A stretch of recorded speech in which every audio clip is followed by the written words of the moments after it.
is he going to have any darar? Is he going to have any dirt on him? He said, Ya Rasulullah, O Prophet of Allah, they asked him what darar means. It's like, dirt or rubber or so, dust. And he said, Oh Rasulullah, like, this guy is almost bathing 5 times a day. Like, because he's keep, crossing the river. And once he gets up, he's right there in his house. So most likely not. And it says, he says, and that's the example of salah. It wipes out your bad deeds. From salah to salah, whenever you pray, it wipes out your bad deeds. What could be a foul word that you said, something you looked at, something you touched, the minor sins, of course. But it wipes out bad deeds. It wipes them out. It's that eraser. Another statement, so that's a virtue. When you want to pray, yeah, man, I need to pray, I got it. Otherwise you're going to keep walking this way. You know why? The angels try bad deeds right here. So all these guys walking this way. Too busy. Take a break, take a vacation. Right? But so that's another virtue. And another one of the also statements of our Prophet says, well, believe he was with his companions and he swore, Wallahi, وَالَّذِي نَفْسِي بِيَدِهِ, I swear by the one whose my soul is in his hands. He said 3 times, and he cried and said, for those who declare the Shahada and they pray, establish the 5 daily prayers, and then fast and do zakah. Wallahi, they'll enter into Jannah. But the establishment in here, that not only I just pray, because Allah subhanahu wa ta'ala said, you don't see in the Quran, salli. Always that word, iqamat as-salah. And iqamat as-salah means to beautify it, to perfect it, to be conscious in it, to do the prerequisites, to do your best when you pray. You don't see in the Quran, Allah subhanahu wa ta'ala says, pray, salli, aqim as-salah, iqamat as-salah. Because it's a complete, it's a full project. It's not just that physical movement that we do, many of us pay. I think it's not only that physical movement. There's the physical part, there's the spiritual part, there's the psychological part, right? That needs to be combined. But so some of the virtues. I'll share with you a story that one of the 10 points probably will bore you guys for too much content. One of the virtues of salah, His Rasul says, whoever prays Fajr in Jama'ah will be under the protection of Allah. من صلى الفجر في جماعة كان في ذمة الله. I'm paraphrasing. Will be under the protection of Allah subhanahu wa ta'ala for that one day. And in another narration by Imam Tirmidhi, whoever prays Fajr one time, just not necessarily in Jama'ah, they'll be also under the protection of Allah subhanahu wa ta'ala. One young boy, so this one young boy, 12 years old or so, he was attending a Friday prayer sermon, and then he heard that the Khatib, the speaker, mentioned that whoever prays Fajr in congregation, Allah will protect him for that day.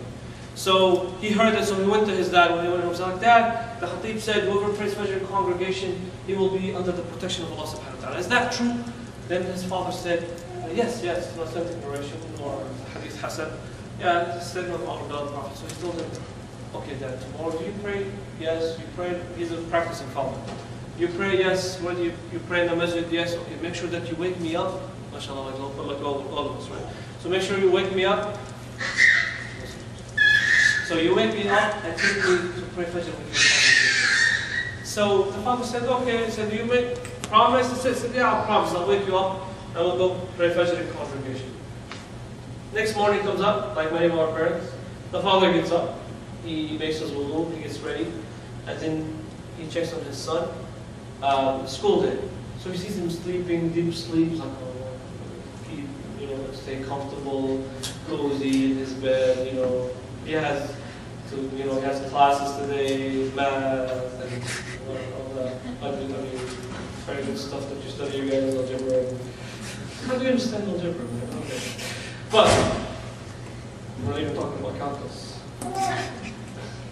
All right. So he kept his son asleep, and he went to pray. He came back. When he got back, his son was awake. Father, you prayed? Yes. You prayed in the masjid? Yes. How come you didn't wake me up? He said, well, it's a school day today. So, I just wanted to make sure you, I looked at you to check on you, and then you were sleeping, you're very comfortable. So just make sure that you take your shower, eat your breakfast, and then go to school. He said, like, Dad, but We made a pact, we made a promise that you're going to wake me up, we're going to go to pray Fajr in congregation. Jama'ah, together. He said, yes, but you know your school time, next time, maybe on the weekend. It's like, Dad, you made a promise. He said, but your school said, Dad, because you didn't wake me up because of school, I'm not going to go to school today. I'm asking you to do that, you guys. But as he said, and the father said, okay, you don't have to go to school. Why? Because he's teaching his son, whenever you make a promise, you need to fulfill it. One of the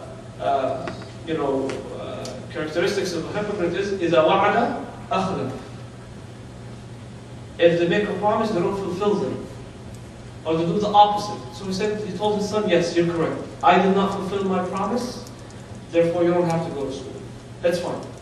So he doesn't go to school. Next day, the father learns his lesson for sure. So he gets up and he wakes up his son. They go to pray and he comes back, he does his thing, and then he goes to school. First period comes. Second, third, fourth period. Math teacher. So he says, whoever didn't do the homework from yesterday, this happened in Kuwait, the Middle East. You gotta come outside. You don't have an excuse. Even if you were absent, but you don't have an excuse, you're skipping school or so, you gotta come out. Why? Because that's called whipping time. They hate you. These hats can testify. I've been here so many times. Yeah. But so he got up. So the teacher asks, did you do your homework? No. Hits them on their hands. They have usually a big stick. You guys, how many of you have raised in the Middle East? Good. How many of you got hit when you were younger? These bad teachers sometimes let you open your hands this way, so they hit you. Yeah, good.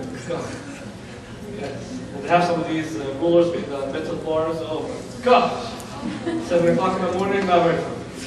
So he said, everybody gets up. So he started hitting, those who didn't have excuses, hitting them. Then that boy was his turn. So he tells them, did you do your homework? No. Why? I was absent. Did you have an excuse? Were you sick? Or did you seek permission? He said, no. It's like, okay, open your hands. So that kid looks at him and says, you can't hit me. Teacher says, you had an excuse? No. Did you do your homework? No. Okay, open your hands. He goes, no, I'm telling you, you can't hit me. It's like, what do you mean I can't hit you? I can't eat you right now. I'll devour you. Teachers have a lot of authority there. He said, what do you mean I can't hit you? You didn't do your homework, just like everyone else, open your hands. He said, no, I'm telling you, you can't hit me. So he tells them, oh, you're smart mouth. Why are you saying I can't hit you? He said, because Prophet Muhammad says, whoever prays Fajr in congregation will be under Allah's protection, and I pray Fajr in congregation, I'm under Allah's protection, you cannot hit me. Right? Look at his understanding. Don't do that, you guys. But what did he do? And subhanAllah, the teacher actually smiled and he let him go. He didn't hit him. But what did this young man do? What did he do? He took only one statement of the Prophet Muhammad. What did he do with it? Huh? Implement it. He practiced it. He believed it.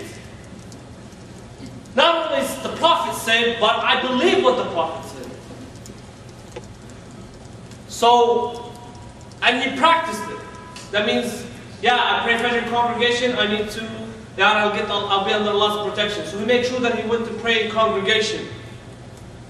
Of course, it's not smart to say, no, I'm not going to do my homework, then Allah will protect you. That's definitely not the case. But that was his, he didn't know he's going to be hit, but and subhanAllah, Allah saved him because he told his excuse and the teacher said, okay, sure, and he learned a good lesson or so.